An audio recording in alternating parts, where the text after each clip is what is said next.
There is something quietly strange about the human experience that most people never fully examine.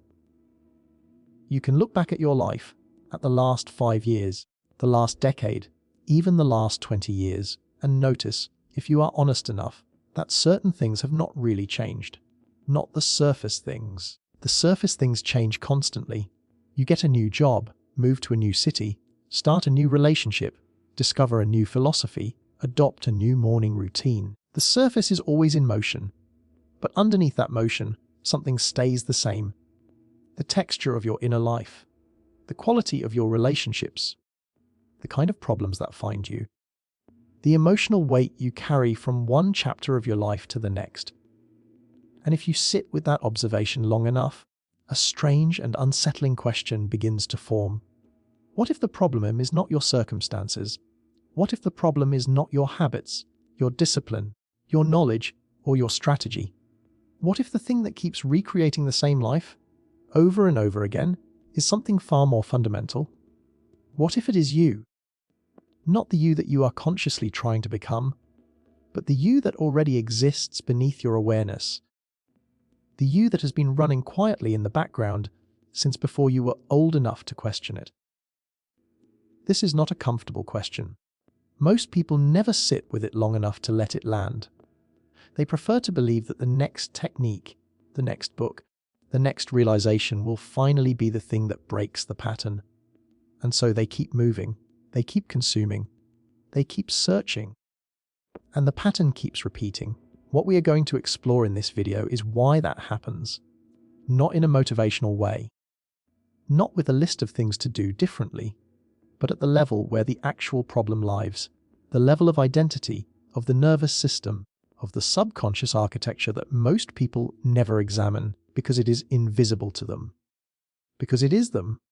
To understand the trap, we have to start with a simple but profound observation. Most people who are genuinely trying to change their lives are trying to change the wrong thing. They are trying to change their results while leaving their identity intact. They want a different life, but they want it to be delivered to a version of themselves that fundamentally stays the same. And this is not a moral failing. It is not laziness or weakness. It is actually a very natural confusion, because the mind experiences the desire for change as something real and meaningful. You feel the desire. You feel the dissatisfaction. You feel the pull towards something different. And those feelings seem like evidence that you are ready to change. But desire and readiness are not the same thing. You can want something desperately and still be completely unequipped to receive it, because the part of you that would receive it, the identity, has not changed. Think about what identity actually is. Not in the abstract philosophical sense, but in the operational sense.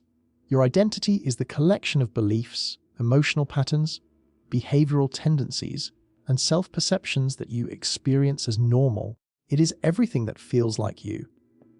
The way you respond to conflict, the way you relate to money, the way you think about yourself when no one is watching, the stories you tell yourself about what is possible for you and what is not.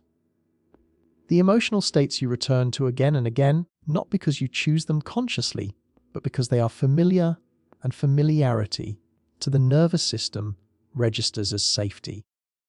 This is the part that most people miss entirely. The nervous system does not distinguish between what is good for you and what is familiar to you. It does not care whether the familiar thing is making you happy or making you miserable. Its primary function is to maintain coherence, to keep you in a state that matches the pattern it has learned to recognize as you.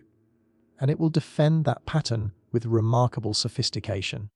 Because anything that falls outside of it registers, at a deep neurological level, not as opportunity or growth, but as threat.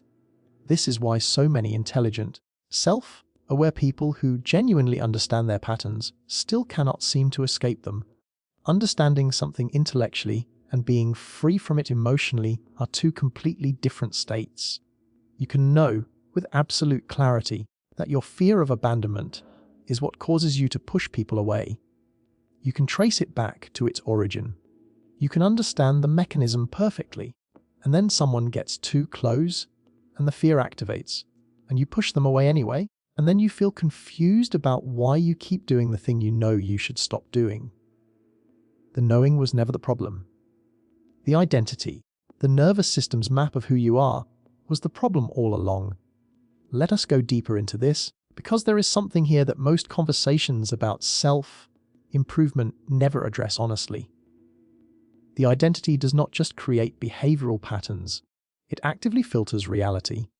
There is a structure in the brain, the reticular activating system, whose function is essentially to decide what you notice and what you do not, and it calibrates itself based on what it already believes to be true and relevant about you and your world. This means that two people can walk through the same environment and have completely different experiences, not because the environment is different, but because their identity is filtering it differently. The person who believes, at a deep identity level, that they are someone who struggles financially will unconsciously notice every piece of evidence that confirms that belief and unconsciously discount or ignore every piece of evidence that contradicts it. The failures become vivid and significant. The opportunities become invisible or feel unrealistic. And the whole process happens below the threshold of conscious awareness, so it never feels like filtering. It feels like accurate perception. It feels like reality. This is why changing your circumstances does not change your life. You take your filter with you everywhere. You take your identity with you everywhere. And within months, sometimes weeks, the new circumstances have been reshaped through the choices you make, the opportunities you miss, the relationships you attract, the ones you push away, until they begin to resemble what you left. Not because the universe is conspiring against you, but because you are still the same person operating from the same subconscious map of what is real, what is possible, and who you are. There is a pattern that many people recognize in their relationships. They end one. They do the reflection, they identify the problems, they understand what they do not want to repeat. They give themselves time, and then they enter a new relationship with someone who looks completely different on the surface, someone who seems to have none of the qualities that made the last relationship painful, and yet, within a year or two, they are in the same dynamic, different person, same emotional script, same unresolved tension, same familiar suffering. And at some point they begin to wonder whether there is something fundamentally wrong with them, or whether they are somehow attracting the wrong kind of person, as if people with certain emotional wounds emit some kind of signal that draws in perfectly matching dysfunction. The signal is real, but it is not mystical. It is identity. It is the fact that we are attracted to what is emotionally familiar, not what is emotionally healthy. It is the fact that comfort and familiarity register in the nervous system as the same sensation, even when the familiar thing is painful. It is the fact that an identity that was shaped by, say, emotional unavailability in childhood will find emotional unavailability comfortable. In the same way, a person finds the smell of their childhood home comforting, not because it is good, but because it is known, because it maps onto the deep structure of the self. And until that deep structure changes, the outer pattern will keep repeating, regardless of how much is understood about it. Now, here is where the self-help industry, for all its genuine value, creates a very particular and very common trap. It convinces people that consuming insight is the same as creating transformation, that understanding the pattern is the same as dissolving it. And so people spend years, sometimes decades, reading the books, watching the videos, attending the workshops, accumulating frameworks and vocabulary, and increasingly sophisticated understandings of their own psychology. And they feel, genuinely, like they are doing the work. They feel like they are progressing, and they are progressing intellectually. Their understanding deepens. Their articulation of their patterns becomes more nuanced. But the patterns themselves, the actual lived experience of their daily life, that often stays remarkably consistent. This is not because the information is wrong. It is because information consumed by an unchanged identity does not produce transformation. It produces a more sophisticated version of the same identity. The person who is struggling and confused becomes a person who is struggling, but has very elegant language to describe why. the self-awareness increases, the suffering does not decrease.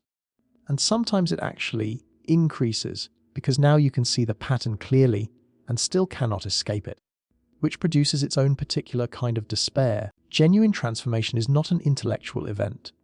It is an identity event. It is a reorganization at the level of what the nervous system recognizes as normal, safe, and familiar. And that kind of reorganization does not happen by learning more. It happens by becoming different, by being, repeatedly, in states and patterns that the current identity does not recognize, which means it is inherently uncomfortable.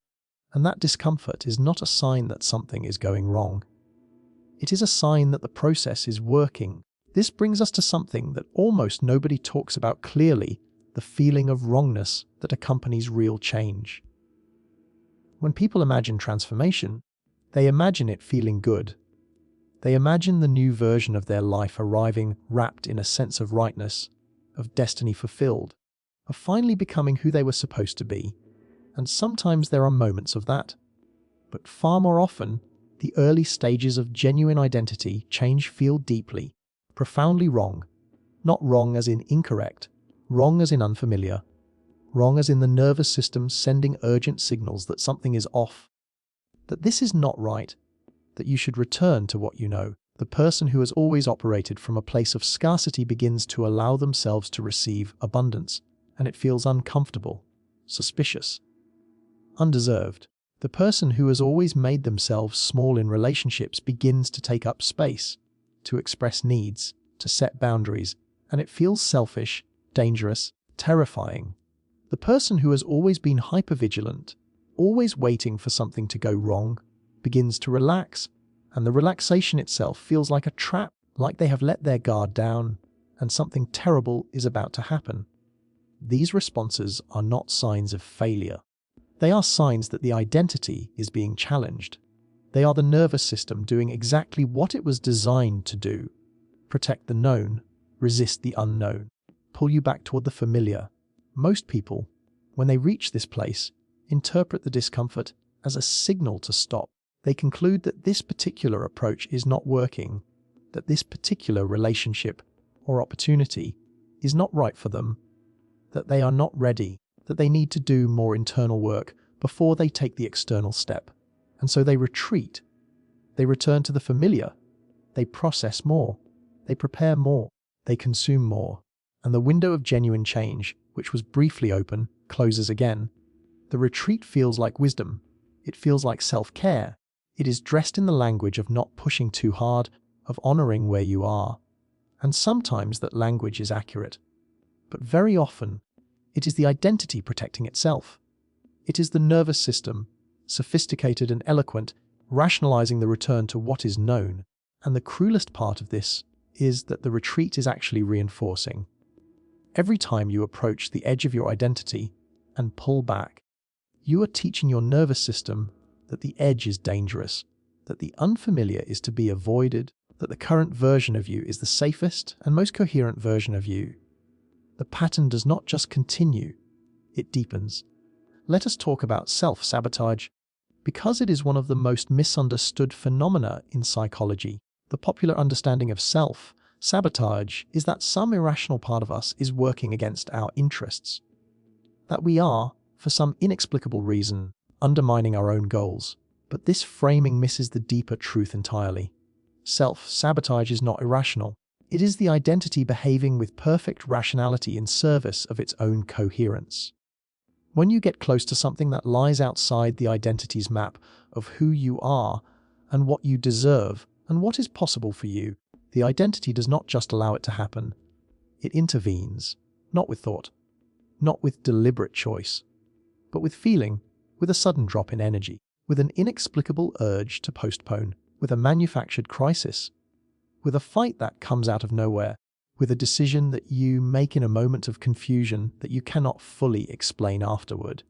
The person who keeps almost succeeding and then failing at the final moment is not experiencing bad luck.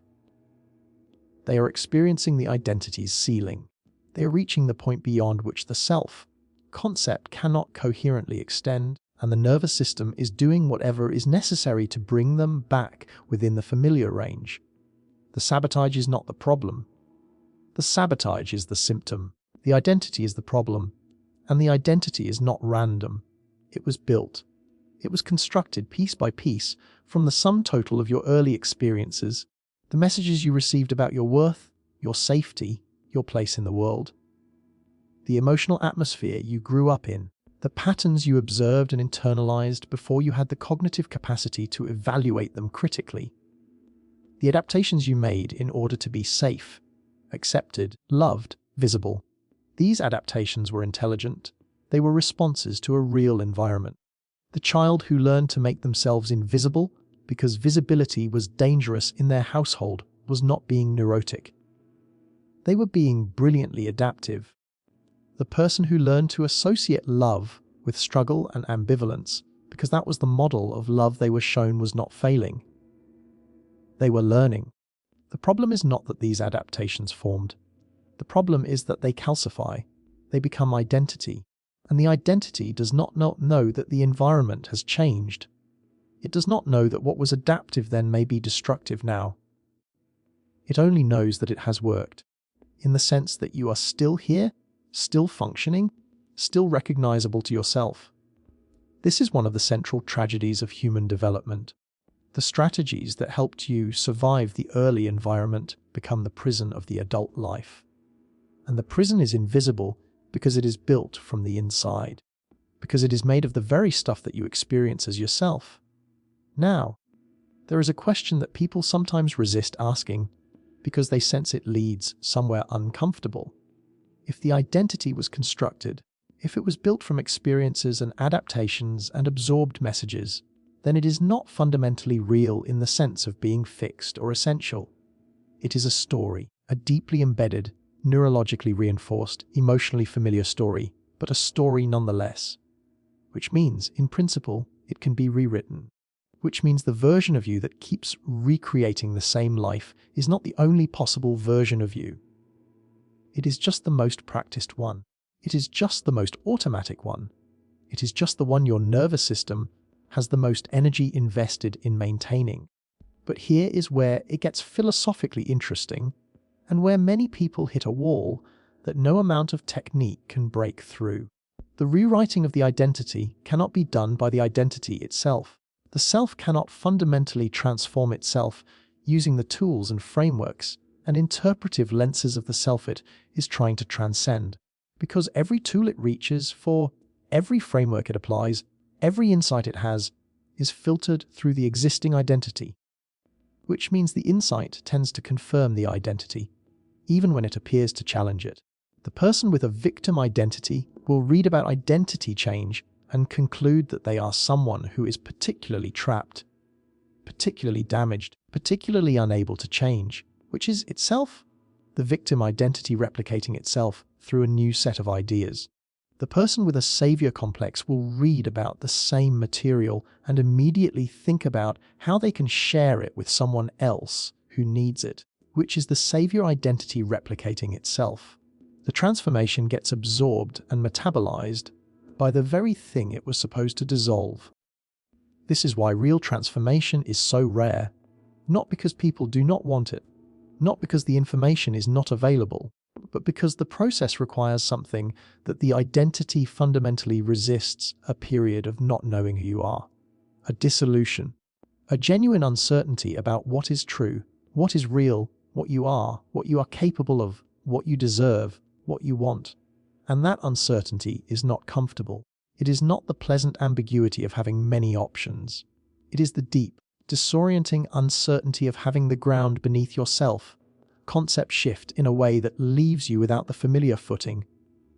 It feels like being lost. It feels like regression. From the outside, it often looks like someone falling apart. From the inside, it can feel like a kind of dying. Most people will do almost anything to avoid that feeling. They will manufacture new certainties. They will adopt new identities quickly to fill the vacuum. Spiritual identities, achievement identities, healing identities, anything to have a stable story about who they are again. And there is nothing wrong with identity per se. The problem is the premature solidification. The reaching for the new story before the old one has fully dissolved. Because what gets built in that rush is usually just a more sophisticated, more spiritually decorated version of the old story. The content changes, the structure stays the same. Real transformation happens in the gap, in the space between identities, in the uncomfortable territory where the old story has lost its grip, but the new one has not yet formed, where you do not know who you are yet, and you stay with that not knowing long enough for something genuinely different to emerge, not from your willpower, not from your technique, but from a deeper level of yourself that the old identity was obscuring.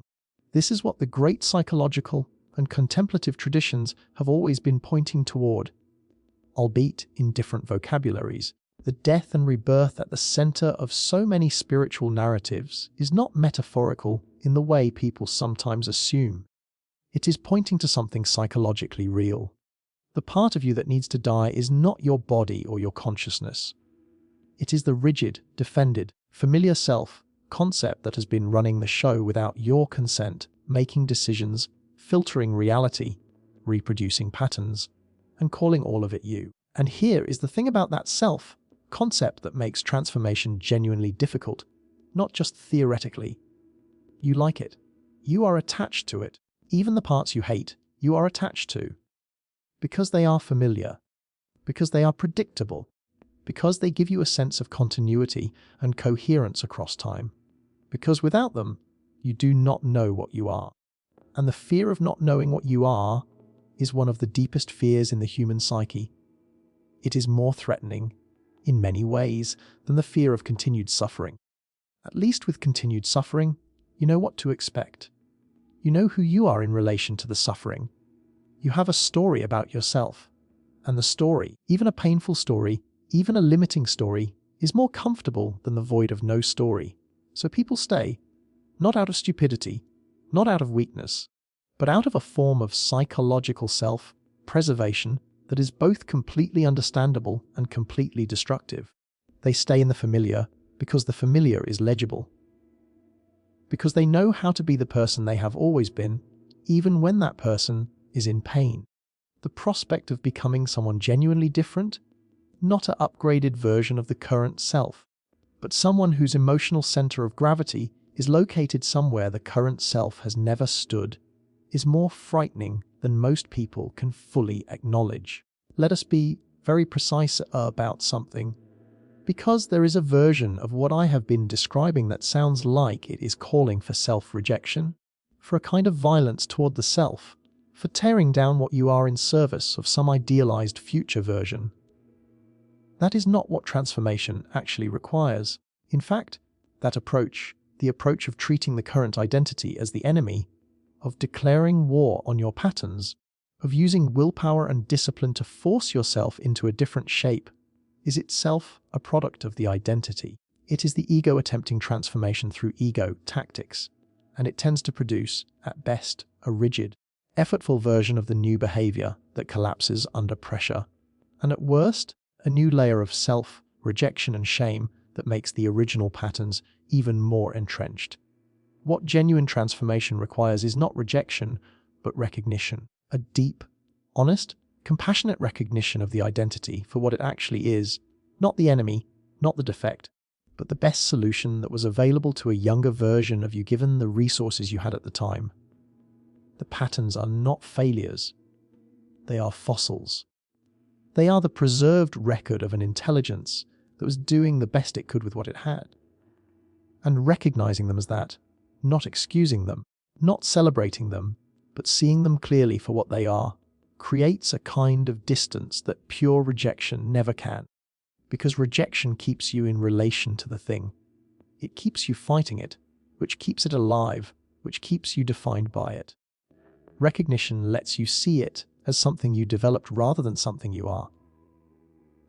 And that shift from being the pattern to having the pattern is the beginning of actual freedom, but only the beginning, because recognition without new experience is just more sophisticated understanding. And as we have already established, sophisticated understanding in the service of an unchanged identity produces more sophisticated identity, not transformed identity. The recognition has to be accompanied by action, not willpower-driven, grit your teeth and force your self-action, but genuine, repeated, embodied experience of being someone different, of responding differently in the moments when the old pattern would normally activate, of choosing, repeatedly, the unfamiliar thing even when it feels wrong, of tolerating the discomfort of not yet being fluent in the new way of being, of making mistakes, of not knowing how to do this yet, of allowing the nervous system to slowly update its map of what is normal, what is safe, what is you. This process is not fast. It is not linear. It does not look like the transformation narratives that are commonly told, where there is a moment of insight followed by a clean break from the past, followed by the emergence of the new, better life. It looks more like confusion and 2 steps forward and 1 step back, and long stretches of not being sure whether anything is changing and moments of genuine breakthrough, followed by unexpected regression. And a gradual, almost imperceptible shift in the texture of daily experience that only becomes visible in retrospect, when you look back and realize that you respond to something differently now than you did 2 years ago, and you cannot quite point to when that changed. But it changed. What sustains that process when willpower and technique cannot? That is perhaps the most important question in this entire conversation. And the honest answer is a relationship with yourself that is fundamentally different from the one the old identity was built on. The old identity was usually built on a relationship with yourself that was conditional. You are acceptable when you succeed, when you perform, when you are needed, when you are not too much, when you are enough of something. And the attempt to change through self-improvement is almost always still operating within that conditional framework. You are improving yourself because you are not acceptable as you are, which means the improvement is another form of the original wound, not the healing of it. Real transformation requires something that sounds almost embarrassingly simple and is in practice extraordinarily difficult: the willingness to be present with what is actually happening in your experience without immediately trying to fix it, escape it, analyze it, or turn it into content for your ongoing self-improvement narrative. The willingness to sit with the discomfort of being yourself without the familiar strategies of avoidance.